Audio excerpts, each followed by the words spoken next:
আজকে নতুন ডিউটি শুরু হইছে। আই জামাই কইছে গরুর গুগুলা গোবরগুলা পরিষ্কার করতে।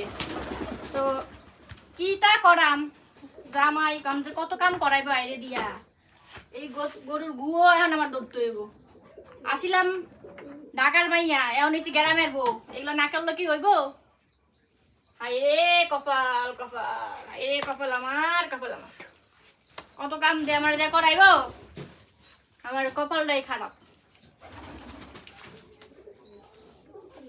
এই গরু চুপ করে দাঁড়ায় থাক, গুতা দিস না আবার। আজকের থেকে তোর গো পরিষ্কার করার আমার ডিউটি দিছে আমার জামাই। মাসে মাসে আরে টেয়া দিব, টেয়া বা মোটিয়া, টেয়ার লেগে মানুষ কি না করে, টেয়ার লেগে গু পরিষ্কার করতেছি। আইনারা করবেন, করলে জানেন আমার জামাই আইনে করে টেয়া দিব। টেয়ার লেগে আই গুও পরিষ্কার করতেছি। আর যে কত কি করতে হইব আর কপালে, হাই রে হায়। কামে শেষ নাই জীবনে, কত কাম যে করতে হইব। গ্রামের বউ হইছি না, গ্রামের বউ হইছি। হইছে জায়গা। আল্লাহ হাফেজ।